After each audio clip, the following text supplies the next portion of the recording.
یہ ساری ڈیولپمنٹ تھے، لیکن اس سے پہلے میں ذرا آپ سے آپ کے بیان سے متعلق بات پوچھ لوں، پھر آگے چلتے ہیں کہ آپ نے کہا ریپیٹڈلی، آپ نے یہ کہا کہ یہ اگر ہمیں پہلے کی طرح ایک اتحادی حکومت ہی بنانی ہے، جو کہ ظاہر اس صورت میں بنانی پڑے گی جب اکثریت آپ کے پاس نہ ہو، جب اکثریت نہیں ہوگی تو نمبر پوری کرنے کے لیے ادھر ادھر سب سے مل جل کے حکومت بنانی پڑے گی، تو اس سے اچھا ہم حکومت نہ بنائیں، ہم اپوزیشن میں بیٹھیں. یا آپ کی ایک رائے ہے یا نون لیگ کی پارٹی پالیسی ہے؟ یہ نواز شریف صاحب کا بھی خیال ہے کہ یار پہلے کی طرح اس طرح والی لنگڑی لوڑی گورنمنٹ نہیں کرنی پچھلے 16 مہینے والی، یا تو اپوزیشن میں بیٹھنا ہے یا پھر پراپر حکومت چاہیے؟ دیکھیں بادامی، میں نے نا یہ جو رائے دی تھی اپنی ذاتی رائے دی تھی میں نے. اچھا. اور میری رائے کوئی یہ نہیں ہے کہ میں کوئی رائے، میں پولیٹیکل ورکر ہوں لاسٹ 35 ایئر سے. صحیح ہے. تو میں تو یہ سمجھتا ہوں، اور بالکل اس پہ شرح صدر ہے مجھے، کہ اگر حکومت بنانی ہے اور حکومت بنے گی انشاءاللہ، اکثریتی حکومت بنے گی، اس کی کیلکولیشن میں آپ کو بتا دیتا ہوں، پھر اس کے بعد میں آپ سے بات کروں گا کہ بھئی میں نے وہ بات کیوں کی تھی. دیکھیں پنجاب میں، اور میں بار بار کہہ رہا ہوں، پنجاب میں، بلوچستان میں پاکستان مسلم لیگ نواز اکیلے حکومت بنائے گی. پنجاب میں تقریباً 140 سیٹیں نا نیشنل کی، کتنی لے لیں گے آپ اندازاً؟ میں اس پہ نہیں جا رہا، میں پنجاب کی پروونشل اسمبلی کی بات کر رہا ہوں کہ وہاں ہم حکومت بنائیں گے، اور بلوچستان میں حکومت بنائیں گے، اور KPK کے اندر ہم اتحادی حکومت بنائیں گے، اور سندھ کے اندر ٹکر اتحادی یعنی مولانا صاحب کے ساتھ 19-20 کا. جی مولانا صاحب ہو جائے، ANP بھی ہو جائے، اور بھی کوئی جماعت ہوگی اس کے ساتھ بھی کرنے کے لیے تیار ہوں گے، کوئی ایسا ایشو نہیں ہے. ہمارا جو لیڈر ہے نا جی، وہ تمام جماعتوں کو ساتھ لے کے، تمام لیڈروں کو ساتھ لے کے چلنے کی اس میں صلاحیت بھی ہے، کیپیسٹی بھی ہے، اور انہوں نے یہ کام کیا بھی ہوا ہے. ٹھیک ہے. میں صرف گزارش یہ کرنا چاہتا ہوں کہ آپ نے جیسے کہا نا کہ میں اس وقت پوری عوام سے بھی مخاطب ہوں، آپ سے بھی مخاطب ہوں، کہ ہمیں اکثریت سے پاکستان مسلم لیگ نواز کو لے کے آنا ہے، تاکہ وہ اپنے فیصلے، اپنا ویژن، اپنی پالیسیز جو ہیں اس کو امپلیمنٹ کر سکے. لیکن اگر یہ نہ ہوا، چوچو کا مربع بنانا ہے، ہاں جی اگر نہ ہوا، دیکھیں نا، مگر تو مفروضے پہ مبنی ہے نا، لیکن اگر نہ ہوا تو پھر آپ مجھے یہ بتائیں نا، تو پھر تو پاکستان بھنور سے نہیں نکل سکے گا. اب اگر آپ ساری جماعتیں اپنی اپنی ویژن امپلیمنٹ کرنا شروع کر دیں گے، اپنی اپنی پالیسیز لے کے آنا شروع کر دیں گے، تو مجھے بتائیں میاں نواز شریف کا فلسفہ کہاں جائے گا، ان کا ویژن کہاں جائے گا، ان کی پالیسیز کہاں جائیں گی، وہ کیسے امپلیمنٹ ہوں گی. تو اس لیے مجھے جو امید ہے نا، وہ مجھے جو لوگوں سے بھی امید ہے کہ لوگوں کے اندر، کاروباری لوگوں کے اندر، عام عوام کے اندر جو اس وقت مہنگائی میں پسے ہوئے ہیں، وہ ساروں کے ساروں کا دار و مدار جو ہے نا اللہ تعالیٰ کے بعد وہ ایک شخص کے اوپر لگا ہوا ہے، اس کا نام ہے میاں محمد نواز شریف. اور کس بنیاد پہ لگا ہوا ہے؟ دیکھیں بادامی صاحب، اس طرح نہیں ہے کہ سر ایسے کہہ دیا کہ نواز شریف صاحب آئیں گے تو بے روزگاری ختم ہو جائے گی، اندھیرے چھٹ جائیں گے. نہیں ہوگا. کیسے ہوگا؟ میں بار بار مثالیں دے رہا ہوں کہ 2013 میں جب پاکستان مسلم لیگ نواز کی حکومت بننے جا رہی تھی، تو پاکستان کے اندر آپ کو پتہ ہے دھماکے، لا قانونیت عروج میں تھی، دہشت گردی جسے کہتے ہیں. پھر ہم اندھیروں میں ڈوبے ہوئے تھے، لوگ ہمیں کہتے تھے بجلی دے دیں، جتنے کا مرضی یونٹ دے دیں. یہ کاروباری لوگوں کی بات کر رہا ہوں، عام پبلک کی بات نہیں کر رہا.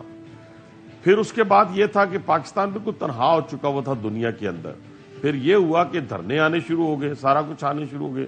اس کے باوجود میاں نواز شریف نے 12,000 میگا واٹ بجلی پیدا کی. ٹھیک ہے، وہ بالکل صحیح ہے. لیکن یعنی بھائی صاحب یہ کہنا ٹھیک ہے کہ نون لیگ یہ طے کر چکی ہے کہ یا تو ہمیں خود سے حکومت بنانی ہے، یا کم از کم جس طرح ماضی میں ہوا، ماضی قریب میں، کہ پیپلز پارٹی اور یہ وہ سب کے ساتھ پیپلز پارٹی سے بھی مل گئے. اگر یہ نوبت آئی تو نون لیگ جو ہے وہ ترجیح دے گی اپوزیشن میں بیٹھنے کو. یہ نون لیگ کا ابھی ایک فیصلہ ہے، یہ خیال ہے نون لیگ کی قیادت میں بھی. یہ میں ٹھیک کہہ رہا ہوں یا نہیں؟ یہ میری رائے ہے. نواز شریف صاحب کی کیا رائے ہے اس بارے میں؟ میاں صاحب کی کیا رائے ہے اس بارے میں؟ وہ بھی کہہ رہے ہیں تو پھر اس کے بعد تو بات ہی ختم ہو جاتی ہے نا. تو اس لیے ہم کہہ رہے ہیں ان کی بھی یہی رائے جو آپ کی رائے ہے. عوام جو ہے وہ، جی میری بھی رائے بھی یہی ہے نا جی، میری رائے یہی ہے. وہ تو سن لی، میں پوچھ رہا ہوں آپ کے لیڈر کی بھی رائے یہی ہے اس بارے میں کہ یار اس طرح کی حکومت نہیں چاہیے ورنہ پھر نہیں کریں گے، اپوزیشن میں بیٹھ جائیں گے. ان کی بھی رائے کیا یہی ہے نواز شریف صاحب کی؟ تقریباً یہی ہے. اور اسی لیے عوام کو ہم متوجہ کر رہے ہیں کہ عوام جو ہے وہ جاگے، اور 8 فروری کو شیر کے نشان پہ بس مورے لگائی جائے، اور پھر آگے ہمارا کام ہے بے روزگاری کا خاتمہ. تو پھر تو وفاق میں پیپلز پارٹی سے اتحاد خارج سے امکان ہو گیا نا. پھر اس کا مطلب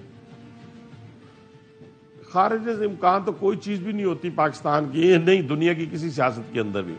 لیکن مشکل ہو گیا. کہہ رہا ہوں کہ پاکستان پہ اس کا امکان کم ہو گیا. مشکل سمجھ لیں مشکل سمجھ لیں، باقی کوئی چیز خارج امکان سیاست کے اندر نہیں ہوتی. دیکھیں نا، ایم کیو ایم کے ساتھ بھی تو ہم چل رہے ہیں نا، ہم اے این پی کے ساتھ بھی تو چل رہے ہیں، ہم مولانا فضل الرحمان صاحب کے ساتھ بھی تو چل رہے ہیں. چل اب بھائی صاحب یہ بات نکلی ہے تو میں ضمناً سوال یہی کر لوں ذرا، میں نے آگے جا کے کرنا تھا سوال، ابھی نکلی ہے تو کر لیتے ہیں. یہ ایم کیو ایم کے حوالے سے تو یاد ہے مجھے کہ نون لیگ کے کتنے سخت بیانات تھے، خود آپ کے کتنے سخت بیانات تھے، لیکن تو یہ والی ایم کیو ایم اچھی ہے چونکہ اس میں لندن نہیں ہے، تو یہ حلال والی ہے ایم کیو ایم، کیونکہ ورنہ تو آپ لوگ آپ نے خود ہی جواب دے دیا ہے، حلال حرام والی بات ہی نہیں ہے. دیکھیں نا، بات تو آپ نے جواب خود ہی دے دیا ہے کہ ہاں، میں نے کہا آپ پورا بیک گراؤنڈ بتا کے جواب بتائیں گے تو مشکل آسان کر دوں نا، یہی مسئلہ یہ کہ ہاں نہیں، آپ کی مہربانی ہے، آپ دوستوں میں سے بھی تو ہے نا، مشکل سے نکالتے ہیں ہمیشہ. لیکن یہ ہے کہ دیکھیں نا، یہ والی ایم کیو ایم اور اس والی ایم کیو ایم میں زمین آسمان کا فرق ہے. نہیں فرق، آپ خود کراچی والوں سے پوچھ لیں. یہ شریف شرفا لوگ ہیں تو ان کے ساتھ ہمارا اتحاد پہلے بھی رہا ہے، یہ 16 ماہ میں بھی رہا ہے اور اب بھی ہے. اور ان کو کیا رائٹ نہیں ہے، حق نہیں ہے؟ اچھا، ایک ضمنی سوال اور پوچھنے کی اجازت دے ذرا، معصومانہ سوال. اگر وہ حیدرآباد مکمل تو کرنے دو، بدامی آدھی باتیں تو نہ کرواؤ مجھ سے یار. بدامی صاحب آدھی باتیں نہ کروائیں نا، فائدہ کیا ہوگا، لوگوں کو مزہ نہیں آئے گا. حیدرآباد، سکھر، کراچی کے لوگوں کو کیا رائٹ نہیں ہے کہ وہ اپنا حق ادا کر سکیں یا اپنے ووٹ اپنی مرضی سے ڈال سکیں، اپنی مرضی سے اتحاد کر سکیں؟ ان کو بھی اختیار حاصل ہے. کمپیٹنٹ لوگ ہیں کراچی کے لوگ، حیدرآباد کے لوگ، پڑھے لکھے لوگ ہیں، سمجھدار لوگ ہیں، سیاسی شعور رکھنے والے لوگ ہیں، دہشت گرد نہیں ہیں. میں یہ پوچھ رہا تھا، بس پھر آگے بڑھتے ہیں. یہ تو ایک ضمنی سوال ذہن میں آ گیا، معصومانہ سوال، کہ اگر آپ کہہ رہے ہیں وہ والی تو بری تھی چونکہ لندن سے جو آپریٹ ہو رہی تھی، یہ والی اچھی ہے، تو لندن والے اگر کچھ شرارت یہاں کرواتے تھے تو وہ کس کے، اخوان المسلمون کے ذریعے کرواتے تھے کیا، یا اسی سیٹ اپ کے ذریعے کراتے تھے؟ دیکھیں اب اگر تو آپ نے مردے گڑے کیا کہ ایسے ضمنی سوال ایک ان کو نکال کے باہر لانا ہے، نہیں اس کا فائدہ نہ قوم کو ہوگا نہ ہمیں ہوگا. میں تو صرف یہ جانتا ہوں کہ ہمارے ساتھ جتنے لوگ ایم کیو ایم کے اس وقت بھی موجود تھے نا، پڑھے لکھے لوگ موجود تھے. اب جو ان کا آپ کو پتہ نا کتنے ان کے اندر کتنی لیئرز تھیں. ایک آپ کی ان کی تنظیم تھی، پھر ساتھ وہ سیکٹر کمانڈر تھے، ایم این ایز بیچاروں کو تو پتہ ہی نہیں ہوتا تھا کیا ہو رہا ہے. یہ آپ بھی جانتے ہیں، میں بھی جانتا ہوں. اور اب اسی لیے تو آپ زیادہ ماشاءاللہ بات بھی کریں کہ پرسکون پیسفل جو ایم کیو میں وہ وجود میں آ چکی ہے. تب بھی بڑی بات کی ہے، بہت بھگتا بھی ہے. وہی بات کری جا رہی ہے. اچھا.